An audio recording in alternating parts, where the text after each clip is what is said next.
Oh, why, hello there. Members, I got a special one for you today. I got a review for Romeo is a Dead Man, developed and designed and published by Grasshopper manufacturer, Pseudo 51. It released, February 11th for the price of $49.99 for the Xbox Series X and XS, PlayStation 5, and the PC. So, if you know anything about Pseudo 51 and Grasshopper Manufacturer, they basically make kind of a weird mix of games and stuff and whatnot. My history with, by the way, this is a review. Oh shit! Let me just cut to the chase. I gave it an 8 out of 10. By the way, I already written a review for the website jasonsvideogamesource.com, but I'm not gonna upload the actual review until next week for SEO purposes. So you're getting a review before the actual written review goes up on the website. But they're different, because I'm blobbing about the game here, and then the written review is written, obviously, so by me. So, all right. So, Romeo's a Dead Man is a take on the classic Shakespearean play by poet William Shakespeare, and it is Romeo and Juliet, basically, which is a love story with some tragedies and bad timing and whatnot, right? And that's basically the gist of Romeo's a Dead Man, except you add in a mix of pixel art and new age visuals, and add in some intergalactic FBI spaceships and traveling the galaxy and hunting down copies of Juliet. That's basically what Romeo is a Dead Man is about. He's trying to find the real Juliet, and he has to kill a bunch of creatures and monsters and zombies called rotters to find Juliet by the end of the game. As far as my history is concerned with this developer, Grasshopper manufacturer, and whatnot, I have beaten every single No More Heroes video game. I played a little Killer 7. They made quite a few games I didn't play also, like that Silver Case, those games and all that. But Romeo's Dead Man is a third person hack and slash. It's similar to Killer 7. It's similar to No More Heroes with Travis Touchdown, in that it's stylized gore. It has crazy weird sequences and 2D pixel art sequences. The gameplay centers around you upgrading Romeo, who's the protagonist, obviously, and you basically upgrade. Which is really cool about the upgrade is that you basically just buy like the different weapons right off the bat, pretty much. The sword, you can buy heavy swords, dual blades, like these gloves, and different type of guns. So the set is basically a sword, a melee weapon, and a gun, which I basically chose a shotgun pretty much the whole game.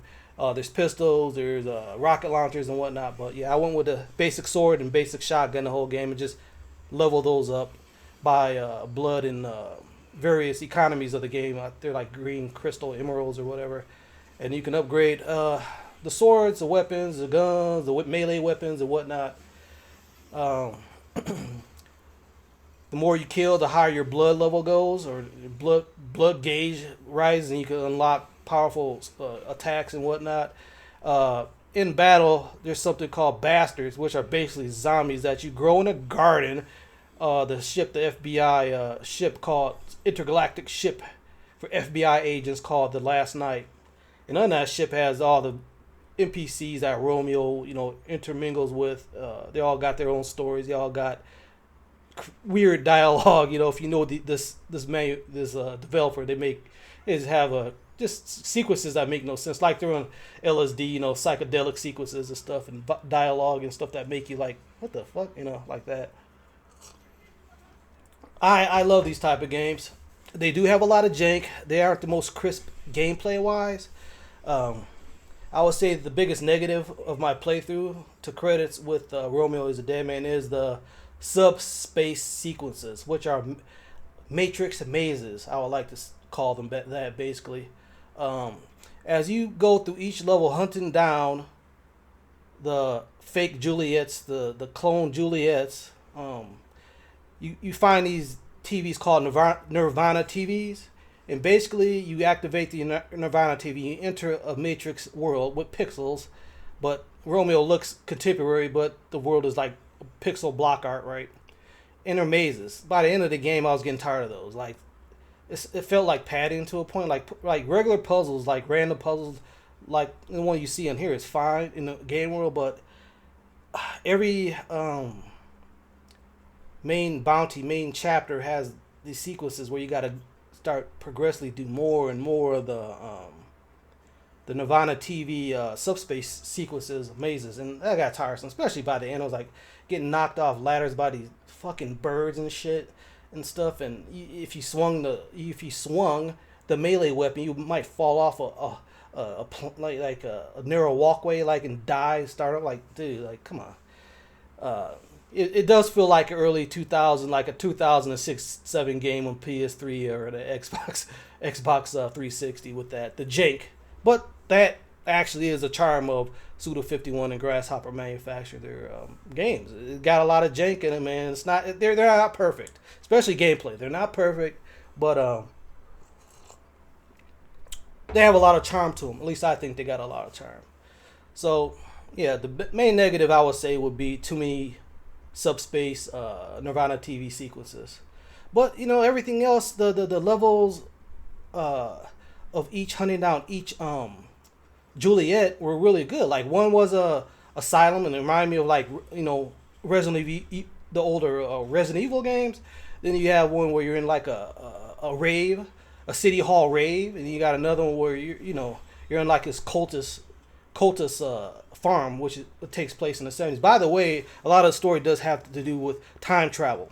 So you're in the 70s, you're in the 60s, you're in the the 2000s and whatnot. But yeah, you're in an intergalactic FBI spaceship and using a motorcycle to traverse time and space. There's no open world sequences in the game, and I think that because I'm not a huge fan of just bloating open worlds, but for some reason I like the No More Heroes level design where it was an open hub and you could go to place and hunt down enemies and stuff. I kind of wish you could have did that with Romeo is a Dead Man, where you could just get on your motorcycle and go to a certain part of the map, but it's like an open hub. But in Romeo is a Dead Man, basically you're stuck in a 2D pixel art spaceship in between all missions. Like there's nothing you can really do but go back to the spaceship, talk to people, maybe you cultivate some more bastards which are basically like I was alluding to earlier. I didn't say, but the bastards are like special attacks that you can cultivate in a garden with your sister Luna, and they give you special attacks, and they're very powerful and they're very useful. Like, some could slow down the enemies, some could suck blood out, could leech blood, siphon blood out of enemies.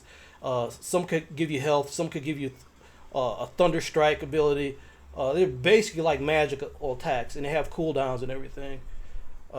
And you can, as you progress the game, you unlock these badges, you unlock these pins that give Romeo, special abilities like jump dashes and double jumps and more spaces within his equipment tree to add more bastards and unlock more bastards and stuff like that.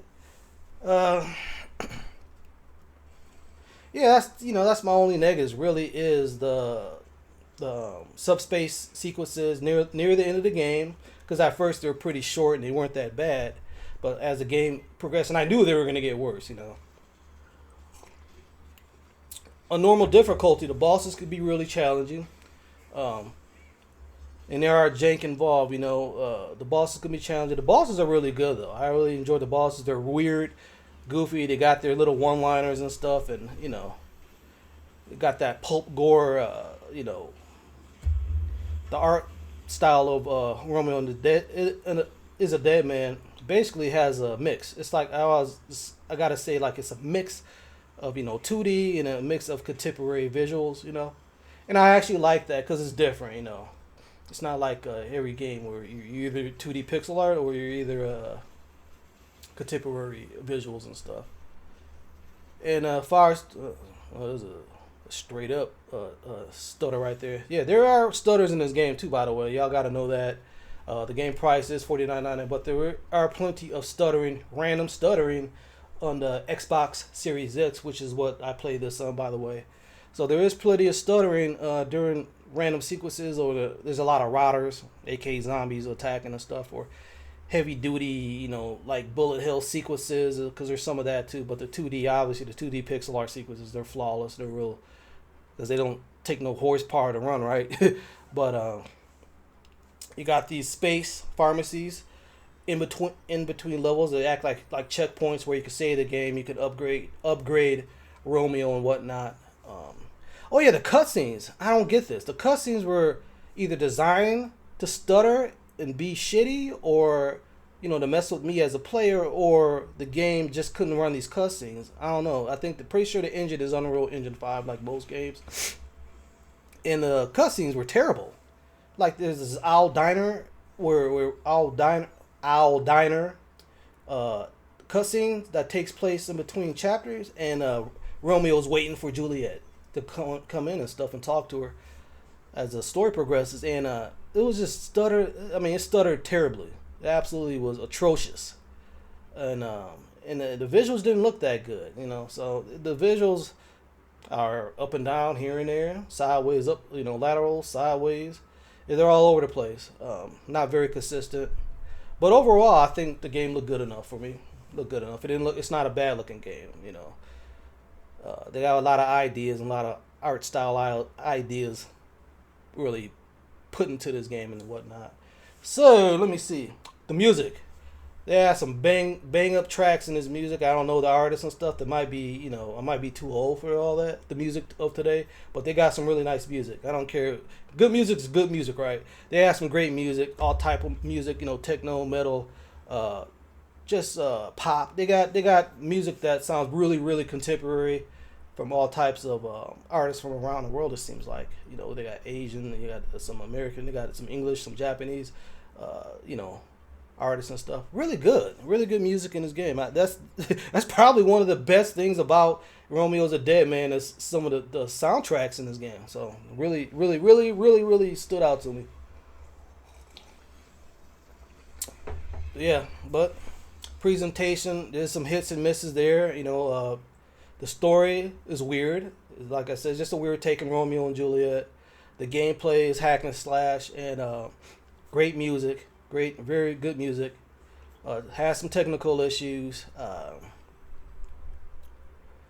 The game is a 10-hour game, and like I keep saying, the price is $49.99, because I do believe that's a decent price point for a 10+ hour game that immediately has a new game plus. By the way, I play New Game Plus. I just don't have time for playing any New Game Pluses, really. Unless it's like, the new Resident Evil coming out, or Grand Theft Auto or some shit.